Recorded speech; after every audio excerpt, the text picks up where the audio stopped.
वालेकुम विद्यार्थी मित्रांनो, तुमचं माझी Marathi for Urdu medium school या यूट्यूब चॅनलवर पुन्हा मनपूर्वक स्वागत आहे।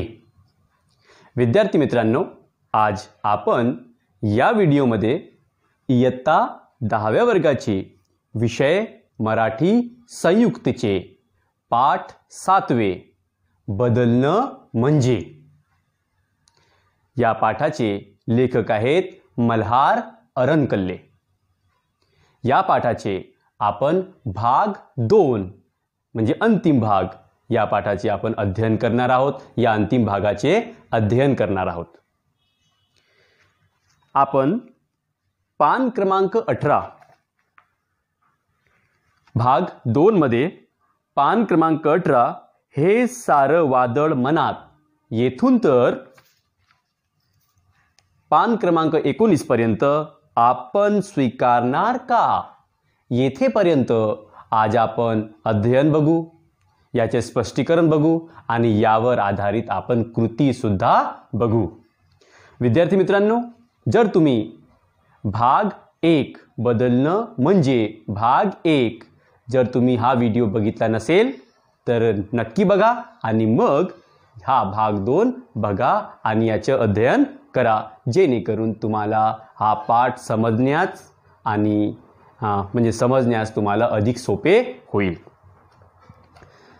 तो भाग 1 में हमने पेज नंबर 18 से 4 उतारे का हमने अध्ययन किया था। इसमें हमने देखा था कि लेखक मल्हार अरणकल्ले इन्होंने किस प्रकार एक फाउंटेन पेन और एक साधारण पेन का उदाहरण देकर हमें ये बताया था कि इंसानी वृत्ति किस तरह कोई भी तब्दीली म्हणजे बदल को आसानी से स्वीकारती नहीं है, और उसी के ही उलट निसर्ग यानी कुदरत इस ऋतू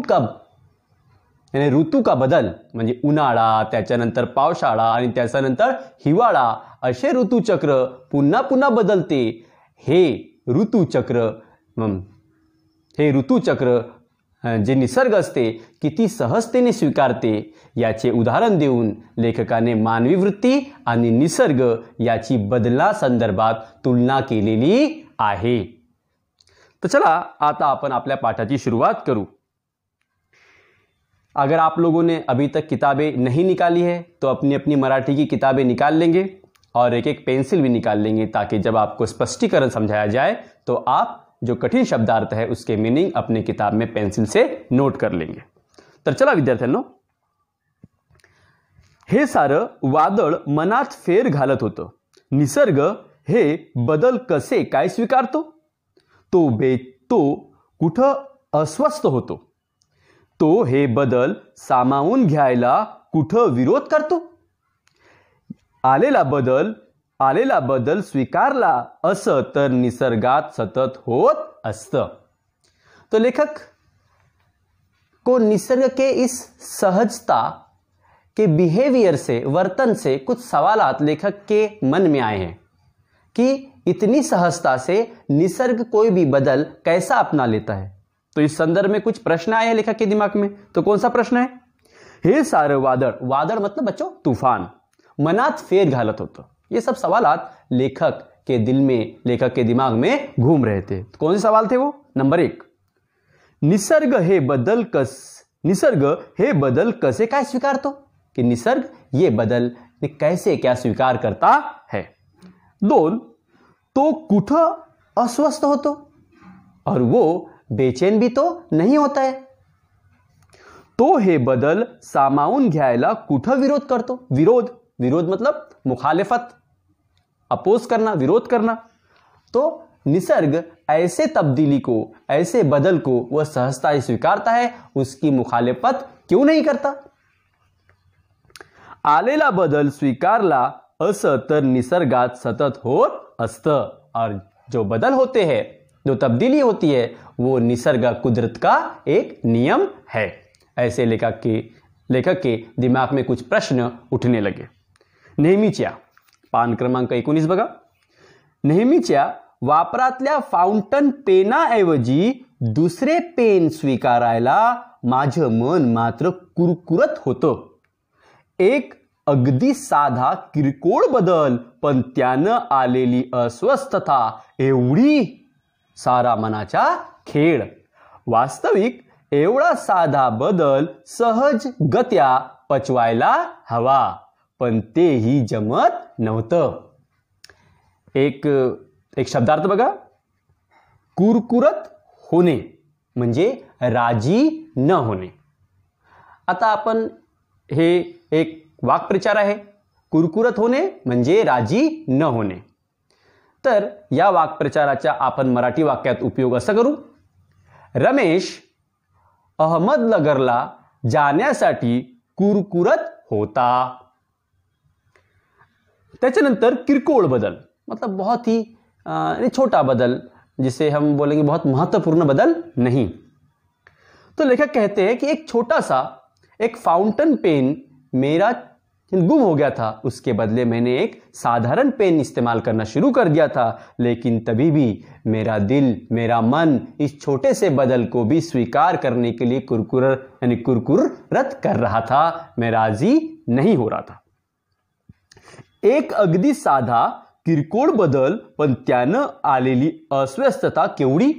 और लेखक कहते हैं कि एक छोटा सा बदल है और इस छोटे से बदल को भी स्वीकार नहीं करने के लिए कितनी अस्वस्थता मेरे दिल में, मेरे दिमाग में निर्माण हो रही है. सारा मनाचा खेळ.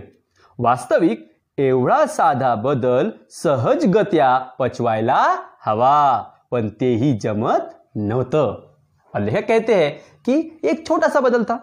एक पेन ही चेंज करना है ना, तो ये बहुत छोटा सा बदल है, लेकिन वो बदल भी लेखक का मन और लेखक का दिमाग आसानी से उसे अपनाने को तैयार नहीं था. और ये छोटा सा बदल पचाने के लिए भी लेखक बोलते हैं कि हमें नहीं जमता, और कुदरत इतना बड़ा बदल आसानी से पचा लेती है, अपने अंदर समा लेती है. लेखक म्हणतात की मला फक्त फाउंटेन पेन ऐवजी साधारण पेन वापरायचं होतं. तेवढं एकदम किरकोळ बदल माझं मन, तो किरकोळ बदल माझ्या मन स्वीकारत नव्हतं. आणि एवढंच म्हणजे एवढं किरकोळ बदल स्वीकारण्यासाठी मी आपल्या मनाला तयार करण्यास असमर्थ झालो होतो. आणि निसर्ग बघा, एवढे मोठे बदल, उन्हाळा, त्याच्यानंतर पावसाळा आणि मग हिवाळा, हे सतत होणारे बदल निसर्ग कसा म्हणजे आपुलकीने, कसं सहजतेने तो स्वीकार करतो, असं लेखकाला काही प्रश्न उद्भवत आहेत. नेक्स्ट. आपण बदल स्वीकारताना कुरकुर करतो, बदलांवर टीका करतो, नकोच अशी आग्रही भूमिका घेतो. बदलात काही स्वागतार्ह आहे ही की नाही तेही तपासून पाहत नाही. शब्दार्थ बघा. कुरकुर करणे मतलब राजी न होना. टीका करणे मतलब तनकीद करना. आग्रही भूमिका मतलब जिद्दी बर्ताव. स्वागतार्ह मतलब कि अच्छी बात, वेलकम करने वाली बात. तो लेखक कहते हैं कि एक छोटा सा बदल भी स्वीकार करने के लिए हम कुरकुर करते हैं, राजी नहीं होते हैं. और अगर छोटा सा बदल भी हो जाता है तो हम उस पर टीका टिप्पणी करते हैं. और नकोच मतलब वो बदल हमें नहीं चाहिए, ऐसी जिद्दीपना, ऐसी आग्रही भूमिका हम अपना लेते हैं. और बदलात काही स्वागतार्ह आहे हेही आपण की नाही तेही तपासून बघत नाही. लेखक म्हणतात की कोणतेही बदल, तो बदल किरकोळ सुद्धा असू द्या, तो आपलं मन सहजतेने स्वीकारत नाही. आणि त्या बदलावर आपले मन टीका टिप्पणी करायला आपण मागं पुढं पाहत नाही. आणि तो बदल नकोच म्हणून आपण आग्रहाची भूमिका आपण आपल्या वर्तनात निर्माण करतो. आणि त्या बदलामध्ये काही चांगली गोष्ट लपलेली आहे हे आपण अजिबात तपासत नाही आणि त्या बदलाला विरोध करतो. अशी मानवी वृत्ती आहे. बदल म्हटला की विरोध असं आपलं वर्तन असतं. एखादी सुधारणा होणार असली तरी आपण विरोधात उभे ठाकतो. सुधारणा हा वरवरचा मुलामा आहे, तो दिखाऊ आहे, त्यामागे दडलेले वास्तव वाईट आहे, अशी भूमिका हरिरीने मांडतो. विजय साजरा करतो, अशामुळे बदल दूर होतो. बच्चों मैं शब्दार्थ बता रहा हूं और शब्दार्थ आप लोग अपने किताब में नोट करेंगे, है ना, ताकि हमें समझने में आसानी हो. तो देखते हैं शब्दार्थ. विरोध करणे. विरोध करणे मतलब उसका अपोज करना, उसकी मुखालिफत करना. त्याच्यानंतर मुलामा. मुलामा मतलब किसी चीज की परत, जैसे सोने के गहनों पर सोने की पालिश चढ़ाते हैं, उसे कहते हैं मुलामा. त्याच्यानंतर वास्तव. वास्तव मतलब बच्चों हकीकत. विजय. विजय मतलब जीत या विनिंग. तो लेखक कहते हैं कि हमारा एक वर्तन, मानव वर्तन ही है, इंसानी बिहेवियर ही ऐसा है कि हम छोटे से बदल को भी हम विरोध करते हैं, अपोज करते हैं. और कोई सुधारना हो रही है और वो अच्छी हो रही है या बुरी हो रही है, ये हम चेक करते नहीं है, तपासते नहीं हैं, और सीधे सीधे हम उसे विरोध करते हैं. और हम ये अंदाजा लगा लेते हैं कि उस बदलाव में जो सुधारना है वो कैसा है, ऊपरी मुलामा है, वो सिर्फ दिखावा है, वो उसके अंदर कोई महत्वपूर्ण बदल नहीं है. और तो दिखा हुआ है, और हम ये अंदाजा लगा लेते हैं कि वो कैसा है, दिखाऊ है. वो बदल कैसा है, दिखाऊ है, उसके अंदर की सुधारणा दिखावटी है. त्यामागे दडलेले वास्तव वाईट आहे. और हम देखते हैं और हम ये सोचते हैं कि उस बदल के पीछे जो तब्दीली है वो कोई वाइट है, बुरा है. और हम उस बदल को अपोज करने में, विरोध करने में पूरी ताकत झोंक देते हैं. और जब वो बदल हमसे दूर हो जाता है तो हम उसकी खुशी, जीत की खुशी मनाते हैं कि हमने उस बदल को विरोध किया और हम जीत गए.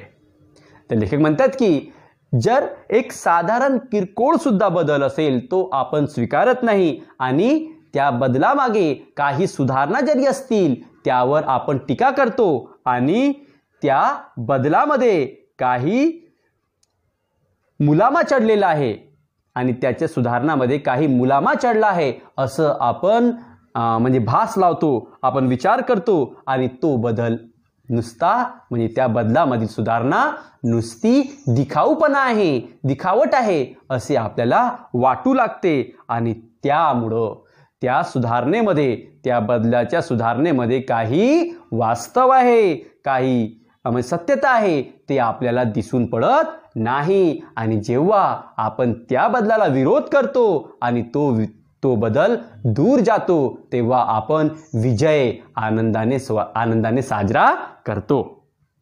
Next paragraph. इतके उन्हाळे पावसाळे अनुभवत आपण वाढत राहतो, नवनवे अनुभव पचवत जीवनक्रम करत राहतो, पण आजूबाजूच्या निसर्गापासून एवढीही शिकू शकत नाही. आपण बदल सहजासहजी स्वीकारतच नाही. सक्ती केली तरच आपण बदलांना मान्यता देतो. आपण बदलत नाही म्हणून आक्रम असलेले, दुर्मुखलेले राहतो. बदलणं हा निसर्गाचा स्थायी भाव आहे, तो त्याचा स्वभाव आहे. आपण वर्तनाला बदल खपवून घेऊ शकत नाही. तिथं स्वभाव बदलण्याची गोष्ट दूरच ठेवली पाहिजे. मी असा आहे असं सांगण्यातच आपल्याला धन्यता वाटते, आपण त्यातच अभिमान बाळगतो. बच्चों शब्दार्थ देख लेते पहले. अनुभव मतलब तजुर्बा. जीवनक्रम मतलब रोजमर्रा की एक्टिविटी. सहजासहजी मतलब आसानी से. स्थायी भाव मतलब उसका बुनियादी हिस्सा. अभिमान मतलब फक्र. तर लेखक म्हणतात की इतके उन्हाळे पावसाळे अनुभव आपण वाढत राहतो, नवनवे अनुभव पचवत जीवनक्रम करत राहतो. तो लेखक हमें बता रहे हैं कि किस तरह हम कि अपने जिंदगी में होनारे, अपने इतराफ में होने वाले हम बदलों को देखते हैं और हम स्वीकार भी करते हैं, जैसे उन्हाळा, त्याच्यानंतर पावसाळा आणि मग हिवाळा, वो हम आसानी से अपना लेते हैं. लेकिन पण आजूबाजूच्या निसर्गापासून आपण एवढीही शिकू शकत नहीं. लेकिन आजूबाजू के इस निसर्ग से, इस कुदरत से हम इतना भी नहीं सीख सकते कि किस तरह से एक बदल को आसानी से अपनाना चाहिए. नहीं, आपण बदल सहजासहजी स्वीकारतच नहीं. और हमारी ये वृत्ति है कि हम कोई भी बदल आसानी से स्वीकारते नहीं हैं. पुढं लेखक म्हणतात की सक्ती केली तरच आपण बदलांना मान्यता देतो. आपण बदलत नाही म्हणून आक्रमलेले, दुर्मुखलेले रहतो. और लेखक कहते हैं कि जब हम कोई भी बदलाव, तब्दीली आसानी से नहीं अपनाते तो फिर उस बदली को अपनाने के लिए, उस तब्दीली को अपनाने के लिए हमें सख्ती की जाती है. सख्ती केली तरच आपण बदलांना मान्यता देतो. और जब सख्ती होती है हम पे, तब हम उस बदल को स्वीकार करते हैं, मान्यता देते हैं. पुढं, आपण बदलत नाही म्हणून आक्रमसलेले, दुर्मुखलेले रहतो. और हम अगर बदले नहीं, तब्दीली नहीं हुई हमारे अंदर, तो हम बिल्कुल दुर्मुखलेले यानी उदास रहते हैं और आक्रमसलेले यानी गुस्सेल हो जाते हैं. क्यों? क्योंकि हमारा कोई तब्दील होने वाला, कोई दोस्त या कोई नज़दीक का इंसान या उसके विचार और हमारे विचार नहीं मिलते. जब हम ऐसा व्यवहार करते हैं तो हमारे विचार नहीं मिलते. इस वजह से हम आक्रमसलेले और दुर्मुखलेले यानी उदास हो जाते हैं. पुढं, बदलणं हा निसर्गाचा स्थायी भाव है. और लेखक कहते हैं कि बदलना ये निसर्ग का स्थायी भाव है. स्थायी भाव मतलब बुनियादी तब्दीली है ना, कि बदल म्हणजे निसर्गाचा नियम आहे. चला पुढं, तो त्याचा स्वभाव आहे. आपण वर्तनातला बदल खपवून घेऊ शकत नाही. तिथं स्वभाव बदलण्याची गोष्ट दूरच ठेवली पाहिजे. और लेखक कहते हैं कि हम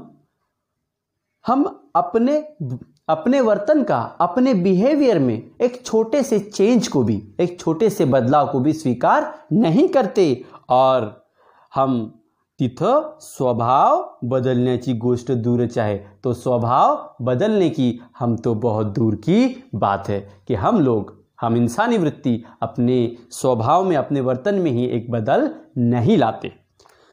मी असाच आहे, मी असा आहे असं सांगण्यातच आपल्याला धन्यता वाटते. आपण त्याचाच अभिमान बाळगतो. अभिमान मतलब फक्र. लेखक कहते हैं कि हम सिर्फ इतना बोल देते हैं, हम उस तब्दीली को या अपने अंदर हम कोई वर्तन नहीं लाते, अपने वर्तन में तब्दीली नहीं लाते और हम बोल देते हैं कि मी असाच आहे, मैं ऐसा ही हूँ, मैं अपने आप को नहीं बदलूंगा. और ऐसा कहते हुए हम अभिमान यानी फक्र करते हैं. लेखक म्हणतात की आपण ह्या वस्तू तर सोडा, आपल्या वर्तनामध्ये एक साधारणसा बदल सुद्धा आपण करत नाही. आणि मी असाच आहे असंच उत्तर देऊन आपण त्या वर्तन बदलाला आपण दूर ढकेलतो, दूर हाकलतो. आणि यातच आपण आपले अभिमान समझतो.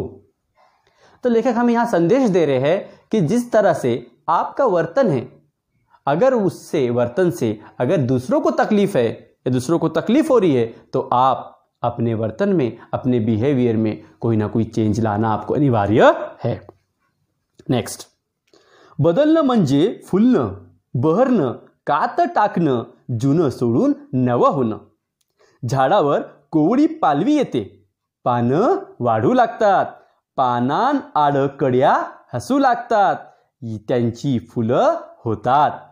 झाडावर सुगंधाचा, सौंदर्याचा उत्सव बहरतो. फुलांतून फळं, फुलं गळून जाणं, पुन्हा पालवी, कड्या, फुलं आणि फळं, बदल एक सारखा बदल. तो लेखक हमें फिर इंसानों को, इंसानी वृत्ति को एक कुदरत का उदाहरण देके समझा रहे हैं कि किस तरह कुदरत अपने अंदर तब्दीली लाती है और फिर वो और ज़्यादा खूबसूरत नजर आती है। तो लेखक म्हणतात की, तो शब्दार्थ देख लेते बच्चों। कात ताकन, कात, कात मतलब जनरली सांप की कोस, जो सांप कोस छोड़ देता है उसे कहते हैं कात। त्याच्यानंतर कोवडी पालवी मतलब बहुत ही कौले पत्ते छोटे छोटे। कड्या, कड्या मतलब बोलेंगे हम उसको कलियां। सुगंध मतलब खुशबू। सौंदर्य खूबसूरती। उत्सव, उत्सव मतलब बोलेंगे हम त्योहार। तो लेखक अब बदल जब आता है तो वो कौन कौन सी चीजें अपने साथ लाता है, किस तरह बदल होता है, तो देखते हैं निसर्ग का। बदलणं म्हणजे फुलणं। आता लेखक बदल ची व्याख्या सांगत आहे, त्याचे गुणधर्म, त्याचे सौंदर्य स्पष्ट करत आहे। लेखक म्हणतात की बदलणं म्हणजे फुलणं। लेखक कहते हैं कि बदल, तब्दीली मतलब फूलना होता है, खिलना होता है। बहरना, बहरना होता है। कात टाकना मतलब कोस छोड़ देना होता है, अपना पुराने जो व्यवहार है, अपना पुराना वर्तन वो छोड़ना होता है। जुनं सोडून नवं होणं, कि जूना छोड़कर नया होना, इसे कहते हैं बदलाव। अब एक और उदाहरण दे रहे लेखक। झाडावर कोवडी पालवी येतं, पानं वाढू लागतात, पाना आड कड्या हसू लागतात, त्यांची फुलं होतात। झाडांवर सुगंधाच्या सौंदर्याचा उत्सव बहरतो। लेखक म्हणतात की, लेखक कहते हैं कि जिस तरह से कि झाड़ों के ऊपर एक छोटा सा, यानी जब मौसम तब्दील होता है तो बिल्कुल कोवड़ी कोवड़ी पानं, यानी कौले कौले पत्ते आते हैं, फिर वो पत्ते बड़े होते हैं और फिर उनमें कुछ कलियां आती है और कलियां होने के बाद में उसमें फूल, खूबसूरत से फूल यानी खिलते हैं, उसमें खुशबू और बाद में फल भी लगना शुरू हो जाते हैं। लेखक म्हणतात की झाडांवर बदलाव सुरू झाला की त्यामध्ये फक्त की त्यावर कोवडी कोवडी पानं लागतात। ती कोवडी पानं पुढे मोठी होतात आणि त्यावर नवीन नवीन कड्या बहरतात आणि त्यावर फूल उमलते। फूल उमलल्यानंतर त्याची सुगंध सगळीकडे दरवळतो। अशा प्रकारे तो झाड किंवा ती सृष्टी सौंदर्याचा उत्सव साजरा करते। उसके बाद कहते हैं लेखक की फुलातून फळं फुलं गळून जाणं, पुन्हा पालवी, कड्या, फुलं आणि फळं। लेखक म्हणतात की पुन्हा ते फळं येतात आणि ते गळतात आणि मग पुन्हा नवीन पालवी येते, मग ते मोठे होते आणि मग त्यांना कडी लागते, मग फूल होते, मग फळं होते, मग ते गळतात। तर असा हा चक्र सतत सुरूच राहतो आणि हा बदल त्या झाडाचं म्हणजे त्या सृष्टीचं अगदी सौंदर्य वाढवतो। पुढं बदलणं म्हणजे दुसऱ्याच्या भावनांशी समरस होणं, दुसऱ्याला समजवून घेणं। आपण बदलायला हट्टानं नकार देतो आणि आयुष्यात विसंवाद ओढवून घेतो। और लेखक कहते हैं कि बदल, तब्दीली मतलब कि दूसरों के भावना से, दूसरों के फीलिंग से एकजुट हो जाना, समरस होने, एकजुट होना। दूसरों को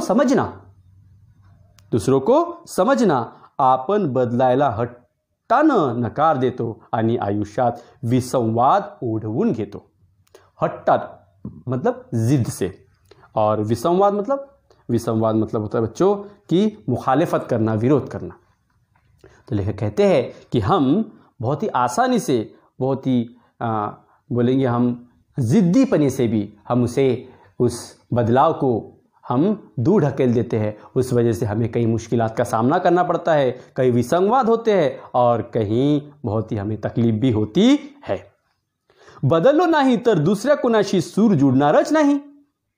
और हम ये सोचते हैं कि अगर हम बदलेंगे नहीं तो हमारा सुर एक दूसरे से मिलेगा नहीं। सुर मतलब लेखक कहते हैं कि अगर हम लोग नहीं बदले तो दूसरों से हमारा सुर कैसा मिलेगा। सुर मिलना मतलब हमारे विचार सोचने की क्षमता कैसी मिलेंगी, है ना। पुढं सप्तरंग म्हणजे काय आहे? एकातून दुसरा बदल आणि त्यातून विकसित झालेलं रंगाचं अनुपम सौंदर्य। अब लेकिन यहाँ पर और एक उदाहरण दे रहे हैं सप्तरंग का। सप्तरंग बघा, हा शब्द मतलब 7 रंग।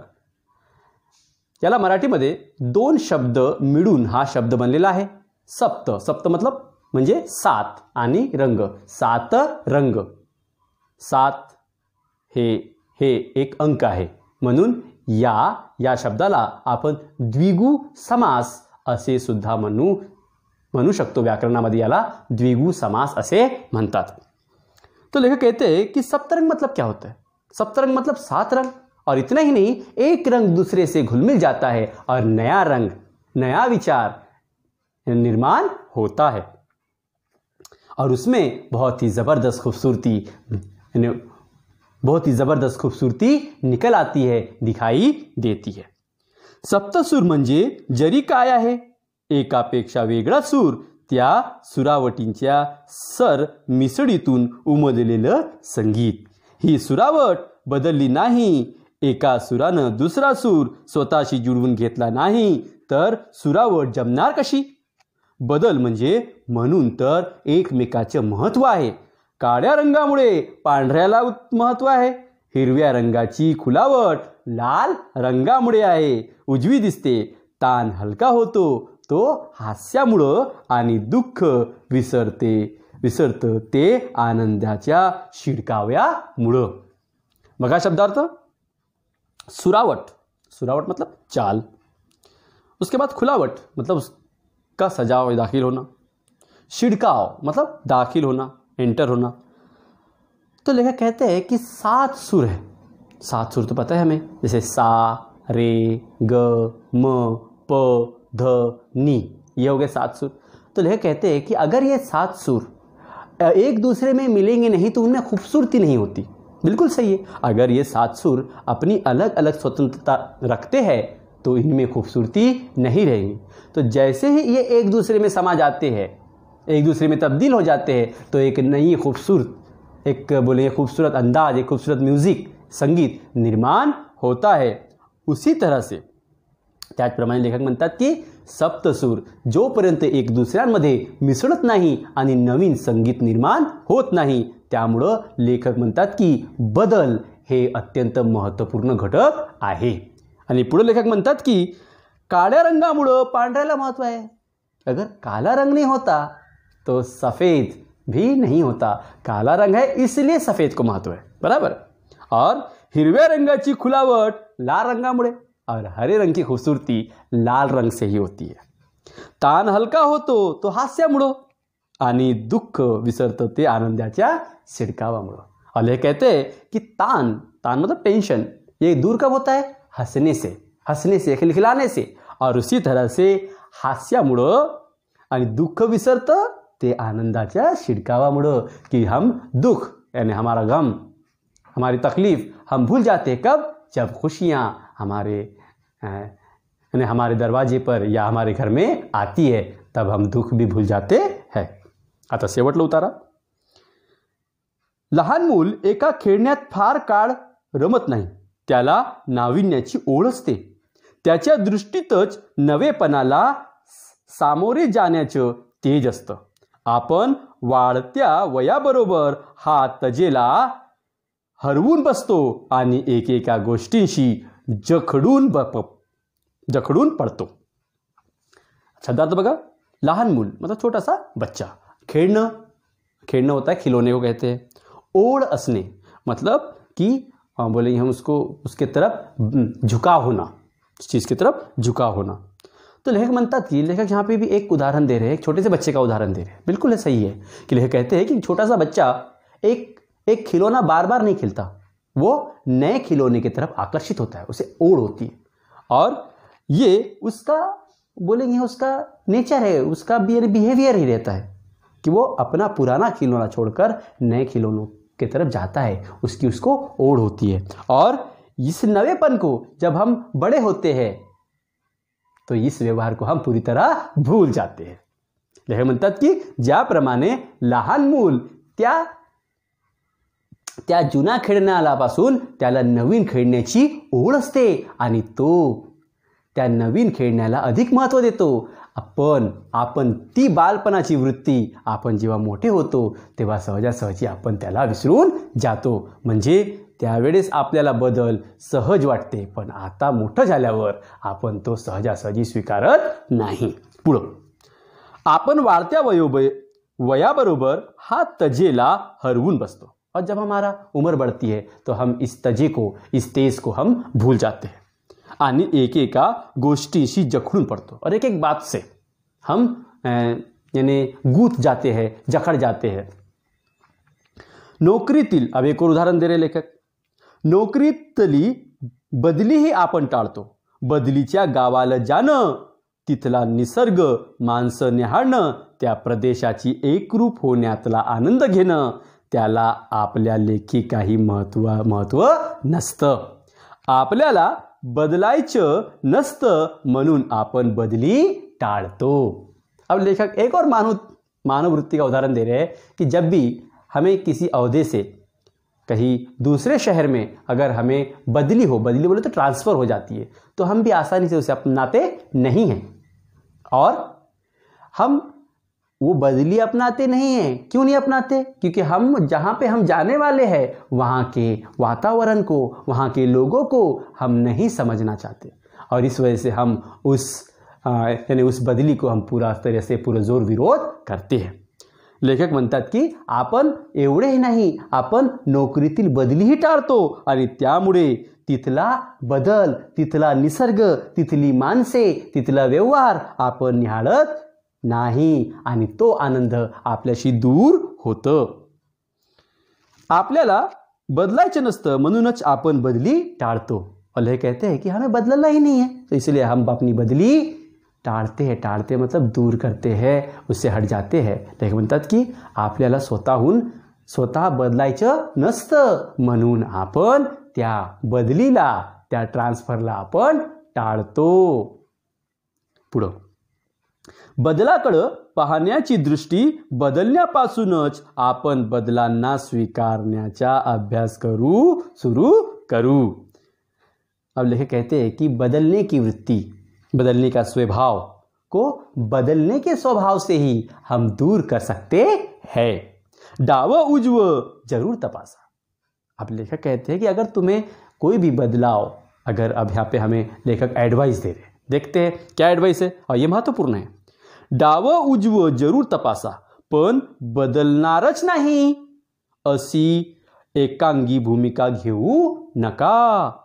लेखक कहते हैं कि हाँ, तुम्हें तब्दीली चाहिए तो आप उसे पहले चेक करो, उसका डावा उजवा देखो, मतलब उस तब्दीली की अच्छाई और बुराई देखो और समझो, फिर तब्दीली को स्वीकार करो. एकाएक उसे रिजेक्ट मत करो. नव्यानं स्वागत करायचा संदेश वसंता गमनाबरोबर आपण स्वीकारणार का? लेखक कहते हैं कि नई तब्दीली, नई भूमिका हम स्वीकारेंगे और इसका स्वागत जिस तरह वसंतागमना बरोबर, जिस तरह से बाहर का मौसम एक बार जाता है फिर आता है, जाता है फिर आता है, इस तरह से हम जिस तरह बाहर का मौसम तब्दील होता है वैसे ही हम बदल को स्वीकारेंगे क्या? तो इस तरह से लेखक हमें बदल का महत्व हमारे जीवन में कितना महत्वपूर्ण है ये समझाते हैं, और ये भी हमें संदेश देते हैं कि हमें अपने वर्तन में बदल करना चाहिए, कोई दूसरे इंसान को समझना चाहिए, और हमें अगर कोई बदलाव स्वीकार नहीं है, ऐसा नहीं कहना चाहिए, तो पहले उसे चेक करना चाहिए, उसे तपासना चाहिए, उसकी अच्छाई और बुराई को देखना चाहिए, फिर कहीं उस बदल को हमें एक्सेप्ट करना है या नहीं इसका फैसला लेना चाहिए. लेखक म्हणतात की बदल हा निसर्गाचा नियम आहे.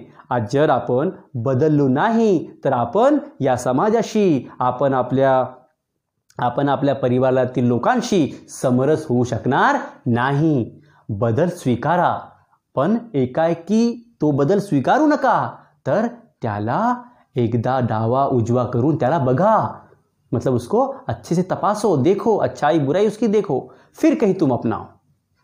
तर लेखक म्हणतात की पूर्णपणे त्या बदलाला तपासा आणि मग तो स्वीकार करा किंवा अस्वीकार करा. ज्याप्रमाणे वसंत ऋतू सहजगरित्या बदल स्वीकारतो, त्याचप्रमाणे आपण हा बदल स्वीकारणार का? चला विद्यार्थ्यांनो, आता आपण या पाठावर आधारित कृती बघूया. चला विद्यार्थ्यांनो, आता आपण या पठित उतार्यांवर आपण आता काही कृती करू. चला. पाठ 7 बदलणं म्हणजे भाग 2 अंतिम भाग, याचे स्वाध्याय किंवा कृती बघू. उतारा कुठून तर कुठपर्यंत आहे? अब उतारा कहाँ से कहाँ तक है?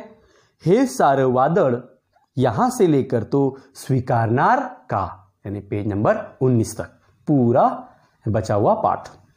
देखते हैं प्रश्न नंबर 1. देखो आपको दिखाई दे रहा है, खालील कृति पूर्ण करा के नीचे दी गई एक कृति है. ये कृति हमें पूरा करना है, एक्टिविटी हमें पूरी करना है. देखते हैं. आकृति पूर्ण करा. ये डायग्राम जो दी गई है, डायग्राम हमें पूरी करना है. पहला प्रश्न, लेखकाच्या मनात फेर घालणारे वादळ, कि लेखक के मन में कौन सा तूफान घूम रहा था, मचल रहा था. तो लेखक के मन में निसर्ग के बारे में कुछ सवालात थे. कौन सवालात थे? नंबर 1, निसर्ग हे बदल कसे काय स्वीकारतो. दुसरा प्रश्न, तो कुठं अस्वस्थ होतो. 3, तो हे बदल सामावून घ्यायला कुठं विरोध करतो. हे प्रश्न लेखकाला उद्भवत होते. नेक्स्ट. लेखकाच्या मते बदलणं म्हणजे, लेखक के विचार से बदलना मतलब, तो लेखक के विचारों से बदलने का मतलब क्या है? देखते हैं. नंबर 1, फुलणं, बहरणं, कात टाकणं आणि शेवटलं जुनं सोडून नवं होणं. चला पुढं.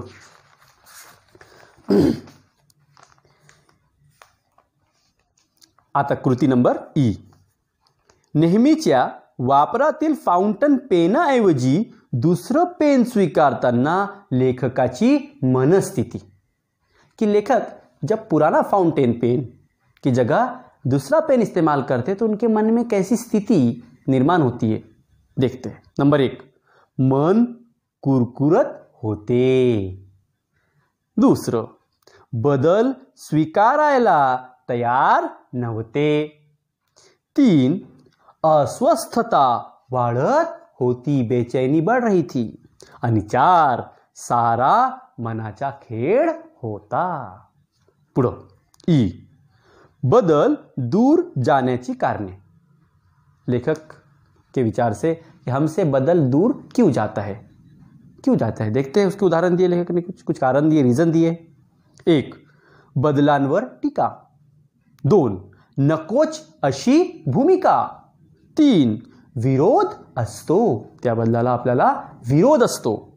4, बदल तपासून न पाहणे, हम बदल को तपास के नहीं देखते हैं. और 5, दडलेला वास्तव वाईट आहे, ऐसे सोच हम अपने दिमाग में रख लेते हैं, बाळग लेते हैं.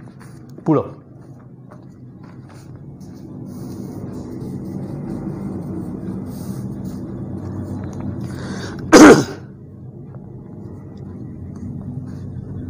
चला आता आपण व्याकरण बघू. व्याकरण म्हणजे ग्रामर बघू. प्रश्न दुसरा, सरळ रूप किंवा मूळ रूप लिहा. तर बघा एक तक्ता दिलेला आहे, टेबल दिलेला आहे. यामध्ये शब्द, एका कॉलममध्ये शब्द, दूसरे कॉलम में सरल रूप और तीसरे कॉलम में प्रत्यय दिलेले आहे. बच्चों सबसे पहले तो मैं आपको बता दूं कि जैसे कोई भी एक शब्द लो, जैसे झाड़. झाड़ ये मूल शब्द हो गया, नाम है झाड़, ये मूल शब्द हो गया. और इसको जब हम कुछ प्रत्यय या निसर्ग या अपसर्ग लगाते हैं, प्रत्यय बोले तो एक्स्ट्रा वर्ड या एक्स्ट्रा शब्द, जैसे झाड़ ये मूल शब्द हो गया और ने ये एक्स्ट्रा हो गया. जब हम इसको ज्वाइन करते हैं तो नया एक शब्द बन जाता है. झाड़ और ने को मिलाओ आप, क्या हो जाएगा? झाड़ा ने. तो झाड़ एक शब्द है और ने प्रत्यय है. तो जब ये मिल जाता है तो एक नया शब्द बन जाता है. तो झाड़ा ने, इस शब्द में सरल रूप क्या है शब्द का? झाड़, यानी मूल रूप क्या है झाड़ और ने क्या है प्रत्यय, वैसा हमें देखना है। एक पावसाळ्यात, सरळ रूप किंवा मूळ शब्द पावसाळा या पाऊस भी होता है और प्रत्यय क्या है त। दोन आकाशातून, तो आकाश मूळ शब्द है आणि तून प्रत्यय। तीन पक्ष्यांची, पक्षी मूळ शब्द आहे आणि ची, याची किंवा ची हे आहे त्याचे प्रत्यय। पुढं झाडाने, झाड हे सरळरूप आहे आणि ने हे प्रत्यय आहे। चला आता आपण दुसरी कृती करू। विशेषण लिहून तक्ता पूर्ण करा। बघा एक तक्ता दिलेला आहे, आता आपल्याला या तक्त्यामध्ये काही नामे दिलेली आहेत, त्या नामावर आधारित आपल्याला विशेषणे, विशेषणे मतलब बच्चों हाँ हमने उस वीडियो में, उस ग्रामर के वीडियो में हमने पढ़े हैं नाम, सर्वनाम, उसका विशेषण, क्रिया विशेषण अव्यय है ना, और क्रियापद, ये सब हमने अध्ययन किए। तो विशेषण मतलब एडजेक्टिव लिखना है हमें। देखते हैं तर त्या तक्त्यामध्ये, या तक्त्यामध्ये 3 कॉलम आहेत। पहिल्या कॉलममध्ये मुलांचे नाव आहेत, दुसऱ्या कॉलममध्ये आवडणारी गोष्ट किंवा पदार्थ आहे आणि तिसऱ्यामध्ये आपल्याला विशेषण लिहायची आहे। एक रमेश, रमेशला काय आवडते आंबा। अब आंबा मतलब आम, उसकी खासियत गोड, आंबट, मीठा या खट्टा। दोन अनय, अनयला चंद्र आवडतो, चंद्र मतलब चांद। गोल रुपेरी, खूबसूरत। तीन उदय, इंद्रधनुष्य, उदय को इंद्रधनुष्य अच्छा लगता है। तो इंद्रधनुष्य के विशेषण क्या है रंगीत आणि सुंदर। पुढं जोसेफ, जोसेफला पाऊस आवडतो, तर पाऊसची काही विशेषण आहे रिमझिम, धो धो किंवा थैमान सुद्धा बोलू शकतो आपण। आणि 5 हमीद, हमीदला गुलाब आवडतो, तर गुलाबची विशेषण आहे लाल किंवा सुगंधी किंवा सुंदर किंवा गुलाबी किंवा पांढरा, असे अनेक विशेषणे आहेत। चला पुढं 3 खालील शब्द समूहांसाठी एक शब्द लिहा। तो कुछ शब्द समूह दिए गए हैं, यानी शब्द समूह मतलब अ ग्रुप ऑफ वर्ड्स, शब्दों का समूह। इसका मीनिंग वाला एक शब्द का हमें इसका उत्तर लिखना है। जैसे पढ़ाई करने वाले, विद्यार्थी, स्टूडेंट, है ना, उस तरह से। ज्याला लिहिता वाचता येत नाही असा, जिसे पढ़ना लिखना नहीं आता त्याला मराठीमध्ये म्हणतात निरक्षर, निरक्षर। 2 कशाचीही इच्छा न बाळगणारा, किसी भी चीज की इच्छा न होने वाला, क्या उसके कहते हैं निरीच्छ। 3 मोजकेच बोलणारा, बहुत ही कम बोलने वाला, उसे कहते हैं मीत भाषी, मराठीमध्ये मीत भाषी। आणि ई दूसऱ्यांवर उपकार करणारा, दूसरों पे उपकार करने वाले क्या कहते हैं परोपकारी। पुढं खालील गटातील वेगळा शब्द ओळखा। गट मतलब ग्रुप के नीचे कुछ 2 ग्रुप दिए गए हैं, त्या ग्रुपमधून म्हणजे त्या गटामधून आपल्याला वेगळा शब्द, अलग शब्द हमें पहचानना है, आपल्याला ओळखून तो लिहायचा आहे। जसं रमेश, जोसेफ, यास्मीन, आम्ही। तर यामध्ये बघा रमेश, जोसेफ, यास्मीन ही नामे आहेत, पण आम्ही काय आहे सर्वनाम आहे। म्हणजे वेगळा शब्द काय आहे सर्वनाम, कोणता आम्ही, हा शब्द या गटात वेगळा है, क्योंकि बाकी सब क्या है नाम है, नाउन है। आम्ही क्या है आम्ही जो है सर्वनाम है, जिसे हम बोलेंगे प्रोनाउन है। ते तुला आणि आम्ही, ते तुला आम्ही हे सर्वनामे आहेत आणि हे उभयान्वयी अव्यय आहे, त्यामुळे वेगळा शब्द काय आहे आणि। चला आता आपण या पाठावर आधारित आपण शेवटला प्रश्न, शेवटली ॲक्टिव्हिटी करू। प्रश्न 3 स्वमत। बदलणं म्हणजे दुसऱ्याच्या भावनांशी समरस होणं। या वाक्याचा तुम्हाला समजलेला अर्थ स्पष्ट करा। तो लेखक कहते हैं, मतलब इस प्रश्न में कहा जा रहा है कि बदलना मतलब दूसरों के विचारों को समरस होना, उनसे मेल करना। तो इस वाक्य का तुम अपने शब्दों में वर्णन कीजिए।